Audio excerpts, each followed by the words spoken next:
Good evening, I'm Scott Schaefer. Welcome to This Week in Northern California. Joining me now for the news panel are David Baker, energy reporter, Chuck Nevius, columnist, and Jill Tucker, education reporter, all from the San Francisco Chronicle. Well, Governor Jerry Brown has been pushing hard for his plan to increase funding for school districts with more low-income students and English learners. But state Democrats are challenging him with their own proposal.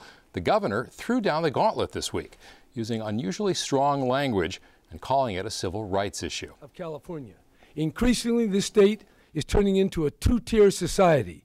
Those at the top are doing better and better, and those at the middle and at the bottom are doing worse and worse.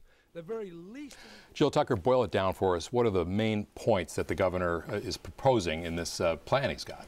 So what the governor wants to do essentially is make a very complicated funding system much simpler. So instead of giving money to schools based on really old formulas that have nothing to do with the students they're teaching or what they need, he's saying, let's give everybody a base amount. It ranges from $6,300 to $7,200 depending on the grade level. And then on top of that, if you have low-income kids, English learners, or foster students, then you get more because those students are more difficult to teach. They have more issues. They need more time, more attention.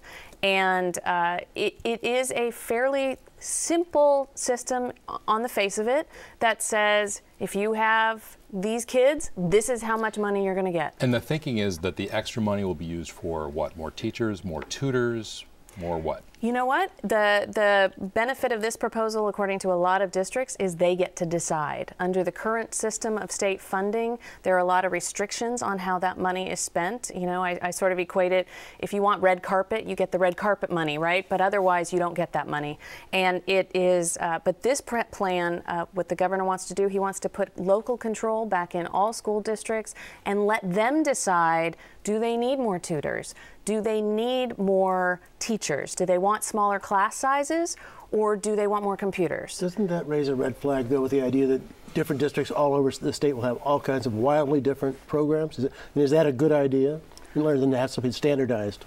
Well, you know, for years we've been under the system that the federal government and the state government, the state legislature specifically, knows how to teach the kids of California, that they know what the best reforms are. So class size reduction. Everybody, if you want the money, you got to do class size reduction. And the school districts and the schools had very little say in how they taught the students or what they did with the money.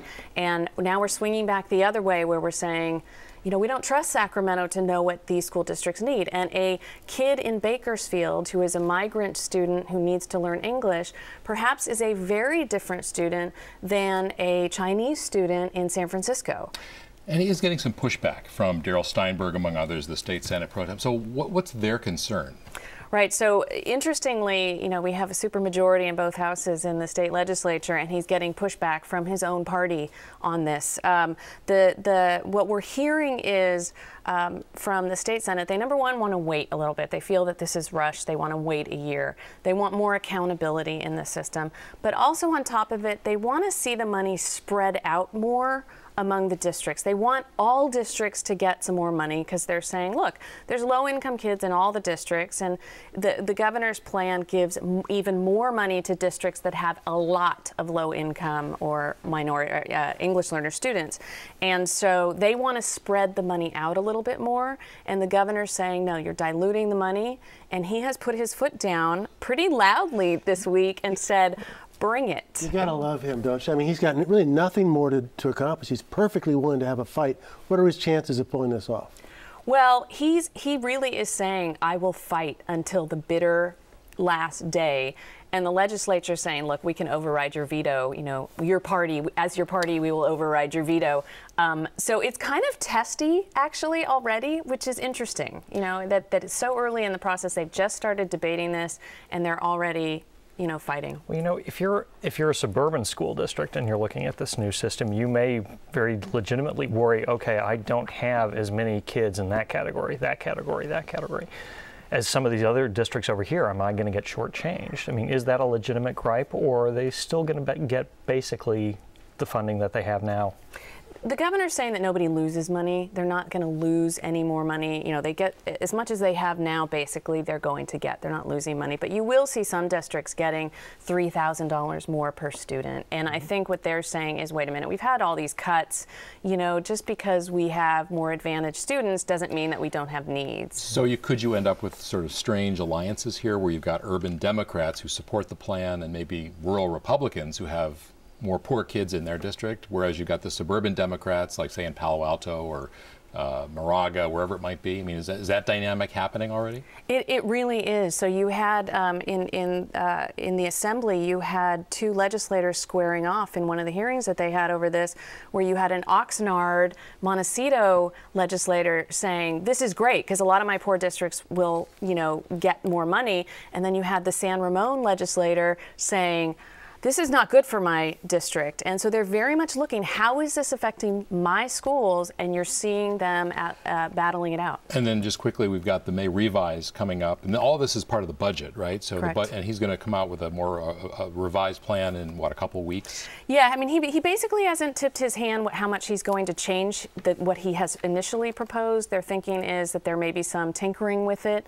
But I don't expect to see a major revise on this plan when he comes out with his May numbers. Interesting. First big fight between Jerry and his own party. It's going to be very interesting to see how that works out. Thanks, Jill. Well, the Boston Marathon bombing investigation has demonstrated the critical role technology can play in quickly tracking down suspects. From individual cell phones to private security cameras, there was no shortage of images and footage for law enforcement to pore over. Well, now San Francisco Police Chief Greg Suhr wants to beef up surveillance along one of the city's major thoroughfares, Market Street. And not everyone is happy with that. Chuck Nevius, what's the problem? What's the debate about? Well, this will be interesting to see how this plays out because, as we know, there's been a great change in surveillance and cameras. Cameras have independently, sort of in a grassroots way, come up in front of stores and storefronts and liquor stores and those kinds of things. And those have been really useful. And I think most people are fine with that. But every time someone like a law enforcement officer proposes a sweeping, larger style of camera, we get some pushback. And the difference is what? Well, the difference is it's kind of haphazard. We're trying to get, the police department is trying to get businesses to put cameras in front of out on the street. And there was a push at one point to have anyone that sold liquor be required to install a video camera in the front of their business. There was pushback on that. But the fact is the majority of those businesses do have them because it's safe, it helps them, it makes them feel better about it. So it's between being mandated and having it happen independently. But it's also, the civil liberties people, I mean, it's also, they have issues with it because it's a before-after thing, right? So the cameras that they have now at the liquor stores and what they used in the Boston bombing, they were looking at them after the fact and reviewing them. You know, we have cameras in schools where if they see graffiti, they review the camera to see who did it.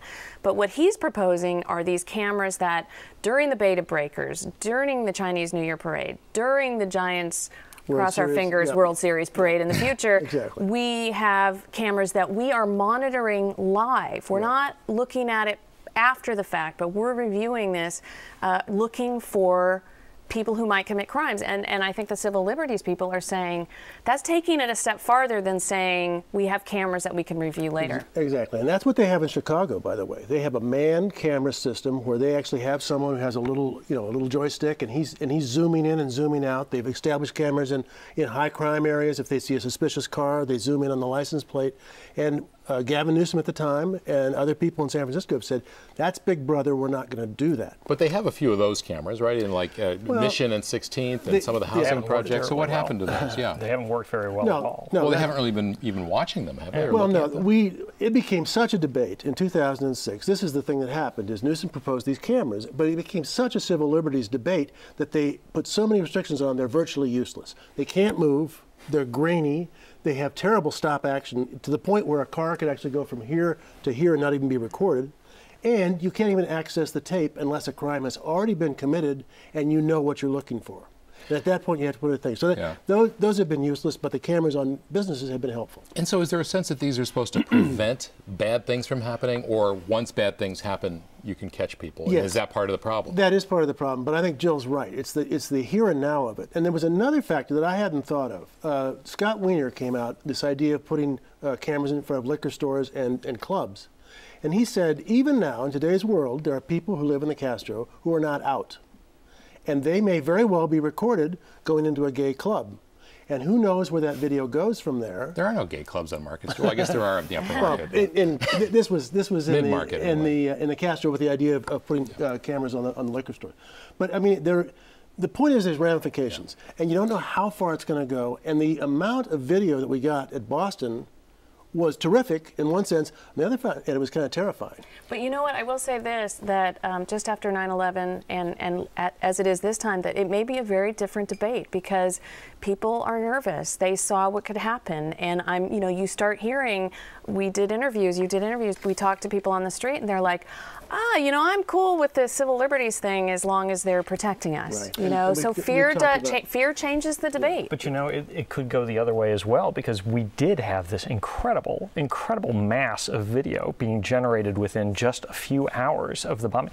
Actually, not even hours. The first video I saw of the explosion itself was posted about 45 minutes after the incident. But the really critical video was really from like Lord and Taylor, I think, from a retail. But I mean, people may look at that and say, well, okay, clearly we've got a lot of this going on right now. Let's just leave it where it is and see how it works. And two quick points. One is nobody has more trouble with bombings and so forth than England. England has surveillance cameras everywhere. And second, the bad thing about having that video available right away is they misidentified some suspects. Mm-hmm. Yeah. And you've really got to watch that because you get way ahead of yourself, and that's a problem. And then next week there'll be a hearing at the police commission to talk about this. They're going to talk about it, and it's bound to be a charged issue. Oh yeah, always is. All right, thanks very much, Chuck. Well, the Keystone XL pipeline through the nation's heartland to the Gulf Coast of Texas has been roundly criticized by environmentalists. But another bigger pipeline project from Canada that would have a greater impact on the West Coast is getting very little attention. David Baker, tell us about that one. It's kind of under the radar. What is it, and why should we be thinking about it? It's under the radar here. It is not under the radar in Canada, especially in British Columbia, where it's a pretty big issue. It's a pipeline called Trans Mountain, and it's actually pretty old, about 60 years it's been there. It goes from Edmonton, northern Alberta, across a couple of mountain ranges through some forests, and ends up in the outskirts of Vancouver, where there's a terminal for loading the oil onto ships. The owners of it want to triple the capacity of this pipeline. It can currently carry about 300,000 barrels of oil or other products per day. They want to get it up to 890,000. Keystone, if that extension is built, is going to be 830,000. So this would be a bit bigger. But unlike Keystone, there wouldn't be any additional pipelines through the United States. No, there wouldn't, and that changes the political dynamics of it quite a bit. The proposal right now is for the company to install a second set of pipes right next to the first one for almost the entire route. They'd sit in the same right-of-way and basically go through the same communities. There is right now a little spur off that pipeline that crosses over the U.S. border and goes to the refineries in Washington state. But the company that's proposing this, being smart, has decided not to add anything to that little spur. So the U.S. government has absolutely no say in this project. The environmentalists here can't put any pressure on Obama because Obama can't do anything about the line. But that oil is dirty oil, relatively, so would that in any way limit how much of it can come into California to a refinery? Possibly. The oil that's coming through there's actually several different products coming through that line. A lot of it is stuff called dilbit. It's diluted bitumen, and bitumen is essentially a very thick, tarry substance. It's a hydrocarbon very similar to oil. It's what you find in the oil sands of northern Alberta. And to get it to move through a pipeline, you actually have to heat it up and dilute it with something else much lighter to get it to flow. And so that stuff basically behaves a bit differently if it spills than regular old oil will. Now, in terms of coming into the state, some of it already does. We get about 2.4% of our oil in California from that pipeline. But we do have a law on the books now, regulation on the books, that is going to force refineries to cut the carbon intensity of the fuels they sell here in the state. And they're probably going to have to do that by blending in things like biofuels into what they sell. If they get more of this stuff from the tar sands, which is pretty greenhouse gas intensive, generates a lot of carbon, that could be a problem. This tar sand thing was new to me, and it sounds like yucky stuff. But is that the future of oil? Is that what we're going to have to do? Is it fracking? Is it tar sand? Are we reached the point where we have to find other ways to deliver oil? We passed that point several years ago, actually. I mean, if you look at the production in the United States, all the new production is coming from fracking, mostly in North Dakota and Texas. That's very light oil compared to this. On the other end this is the other end of the spectrum. This is very, very heavy stuff. You have to have special refineries to process it, and we have those here in the state. Well, and it seems like, you know, it's in Canada, so we can kind of go, well, not in my backyard directly.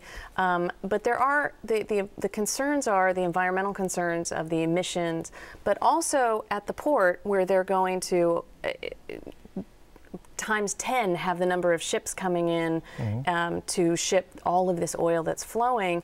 And isn't the concern, I mean, the United States could be concerned about an oil spill so close to our northern border, right? With this yucky, dirty stuff, right? The number of tankers that's expected to go through Vancouver's harbor is supposed to jump from about 5 to 34 per month, according to the company's own estimate.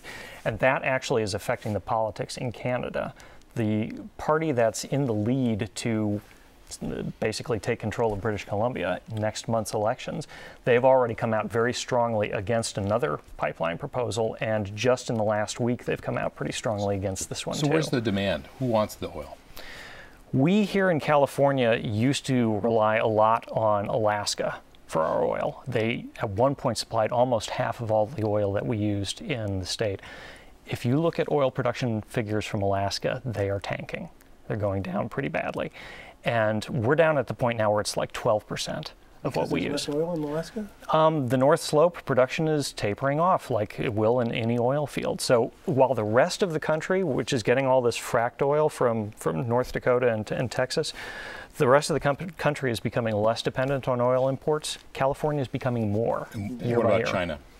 China would be very interested in this, and this pipeline expansion, if it goes through, will give Canada's oil industry what it really, really wants, which is just an unimpeded conduit out onto the world market. All right, well, thanks for putting a spotlight on it.